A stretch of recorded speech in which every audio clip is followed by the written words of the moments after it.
So let's try our hand at unpacking a passage. Here's this passage from Matthew chapter 18.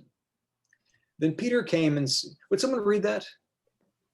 Matthew 18:21 through 22.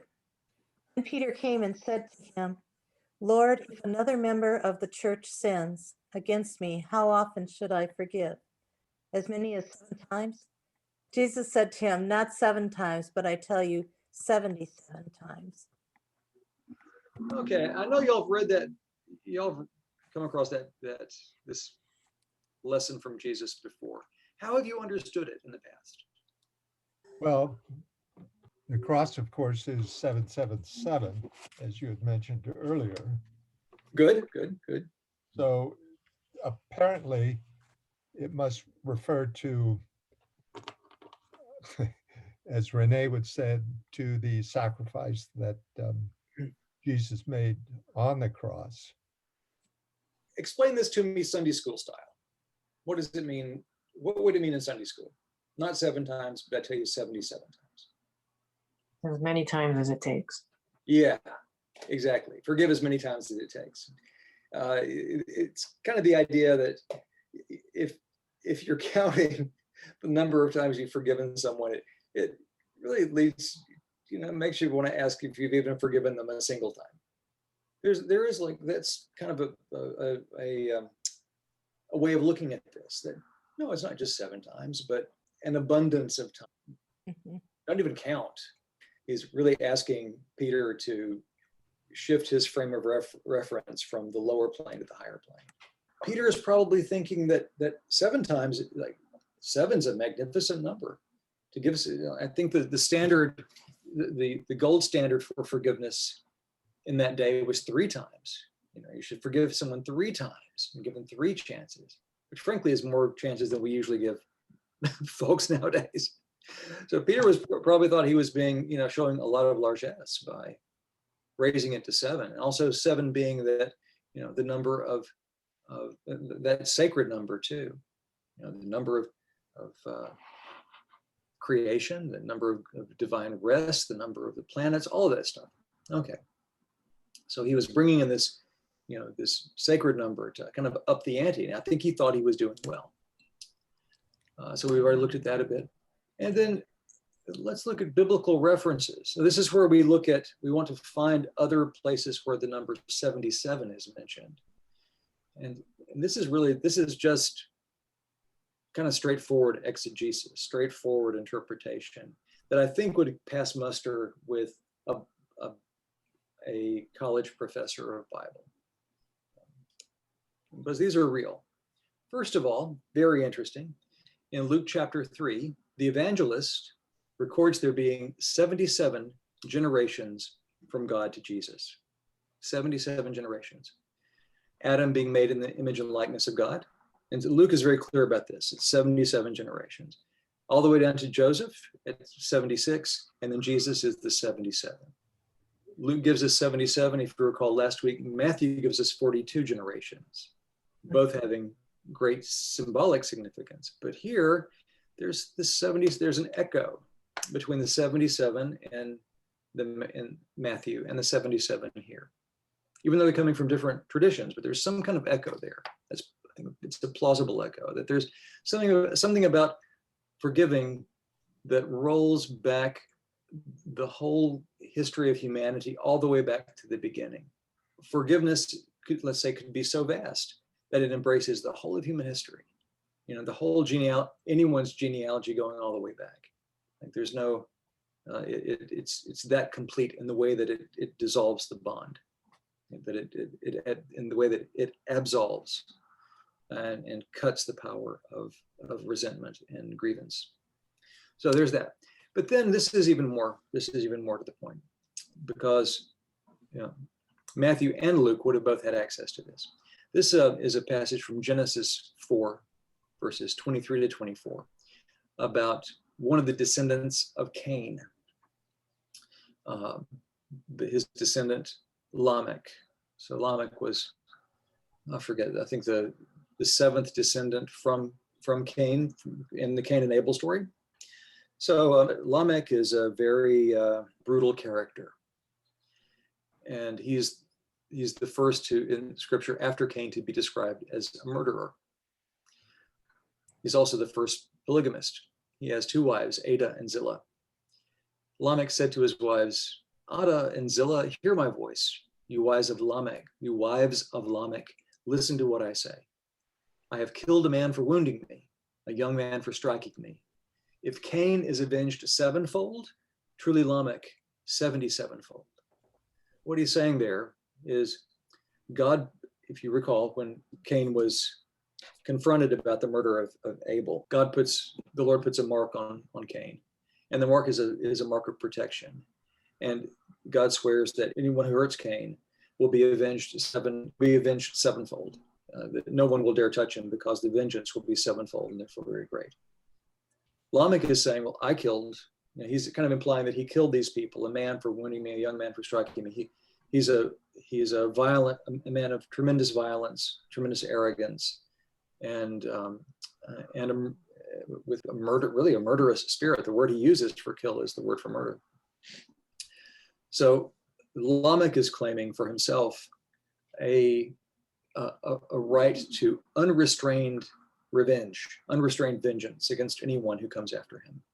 So in a way, if we look back at Matthew 18, Peter is saying, should we forgive as many times as Cain was promised vengeance?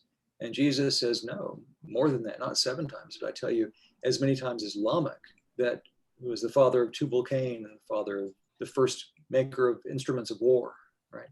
So I tell you, not 7 times, but 77 times, the number of opportunities of vengeance that Lamech claimed for himself. So in a way, Jesus, if we link these two things together through the numerical symbolism, Jesus is almost saying, by this emphasis on 77, that the spirit of forgiveness beats swords into plowshares, because Lamech and his son Tubal-Cain were both tied to linked to the creation of the first iron weapons. So the 77 times of forgiving undoes the vengeful, this brutally vengeful spirit of Lamech. But there's more.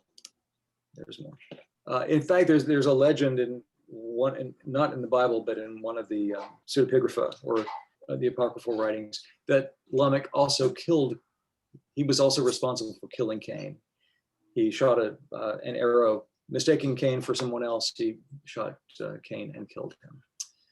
So that cycle of violence both ended with Lamech, but then was passed on through Lamech to Tubal-Cain and on. Chris? Yeah. You had said that one of the ways to interpret is to seek insight rather than information. Yeah. And for me, with respect to these 2 passages, Matthew and Genesis, there seems to be a distinction in the utilization of the 7 and then 77 between the Old and the New Testament. One aspiring for revenge, to avenge, and the other for forgiveness. Is that a valid interpretation? Yeah. I know. Well, the call to mercy is already there in the Genesis story. So what we're getting here is the story from the Cain line, but the story of mercy and, let's say, justice, like in the sense of righteousness, really is seen through the stories about around the line of Seth, the other line. So there are these two genealogies in Genesis 4 and then another one in Genesis 4, one in Genesis 5. One comes down from Cain, the other comes down from Seth. And we're going to jump over to the Seth line. But that it's definitely a contrast between forgiveness and vengeance, forgiveness and revenge, forgiveness and wrath, mercy and anger. I think it's important to be clear that the message of clemency is already there in the Genesis story. It's just that Lamech is an exemplification, an embodiment of the violence that pours out of Cain into human civilization. You have to remember that Cain was when he left his family, he went out and he became the one who established the cities. Cain created culture, and it's the children of Cain who learn how to bring the arts, and who learn to cultivate land and to work with metals and make weapons and tools. That's the line of Cain. There are useful things that come from Cain's line, but along with those useful things, also come a great deal of violence. So in a sense, we might be looking at that mystery around the breaking of the shells in Gevarah, in the Tree of Life. So let's cross over to the other Lamech, father of Noah. So the Lamech in Genesis 4 is the father of Tubal-Cain, and Tubal-Cain is the last of his line before the flood. There's another Lamech, ninth in the line of Seth, who's the father of Noah. So also the grandfather before the flood. And we're told that this Lamech, lived 777 years. So these passages and these sections or genealogies in Genesis have been laid out in a way that shows that they're supposed to be seen in kind of in comparison and contrast with each other. So on the one side, the Cain line, on the other side, the Seth line. Not unlike the way, we saw paradoxically how Messiah and serpent mirror each other in this way. So similarly, we jump over from the Cain line, Lamech in the Cain line, to the Lamech in the Seth line. And it's a different kind of story. So we're told that Lamech lived 777 years. So 777, moving over into Greek Kabbalah, is the stauros, or the cross. To me, this is about moving inward, moving into the interior of Scripture and seeing what it has to say to how this kind of wisdom approach, how it speaks to me. So I see in this, as not only because it's Lamech, but there's also this echo between the 777 and the 77-fold, right? So there's something going on there. And then there's, so here I think we're really seeing a way in which, yes, Patrick, you're right, that the redemption of the cross is being shown as the alternative to the wrath and the spirit of revenge and the violence of the Lamech of Genesis 4. And there's one more thing too. So finally, turning to the Kabbalah, 777 is a fascinating number. It's the sum of the paths, what's called the flaming sword, lightning flash of creation, from Kether to Malkuth on the Tree of Life. So I'm bringing back the Tree of Life. So the flaming sword or lightning flash is the stream of light that flows down from one number, one sephirah, to the next, to the next, to the next. These are in a way the primary paths through which creation takes place. And I'll show you how it works. So 2, 3, 4, 5, 6, 7, 8, 9, 10. That's the flaming sword or the lightning flash of creation. If we take the letters that are assigned to those paths, the lines that connect the sephirot, the letters are Aleph, Dalet, Gimel, Tet, Lamed, Nun, Fe, Resh, and Tav. We add all those together, 1, 4, 3, 9, 30, 50, 80, 200, 400, we get the value 777, which of course is also the value of the cross. What picture is emerging from all of this for you?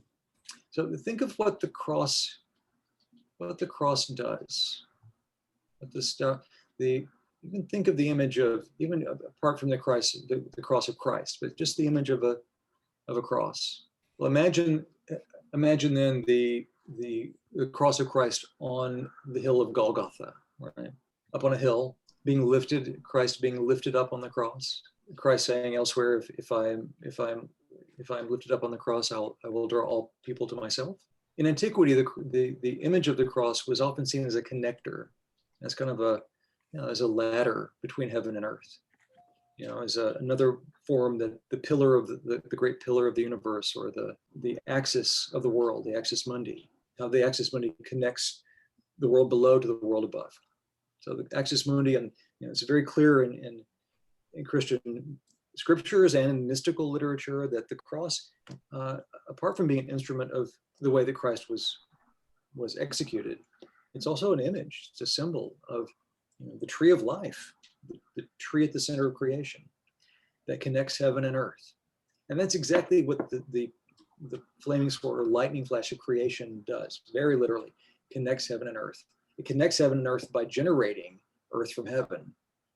So to follow that path back up, one of the ways that you go up the tree contemplatively from the world of manifestation here in Malkuth at 10, we reverse the flow of the flaming sword. We follow the 777 path, or the path of the cross, all the way to the top. And that same path is the same path that's represented by the 77 generations between God and Jesus. These are different, they're analogs to each other. They're echoes. And all of it's tied together. So there's something going on here about creation, the path of return, the problem of strife, anger, vengeance, attack, the problem of attack in the world of manifestation, and the solution to it being forgiveness. All of this comes together. So, for forgiveness in Matthew 18, 21 to 22, looking at it from this like mystical Bible angle, the path of forgiveness is the path by which we return creation to its source. It's the means by which we repair creation. It's the means by which we heal. And it's all shown in these numbers. We skipped around a bit. I mean, there's definitely some lateral thinking here, and we're slipping between, the superficial and the external and the internal, and in ways that it would be hard to, convince a hardened materialist about. This is kind of how it works. This is how, at least for me, this is how the method of mystical Bible reading works with respect to number. But you can get almost all of that without having to look at the gematria or the tree of life. Even just looking at how Matthew 18 and Genesis 4, how those mirror each other, and one sort of corrects and addresses the problem represented in the other, will get you everywhere you need to go in terms of your life in this world, your behavior and the way you live.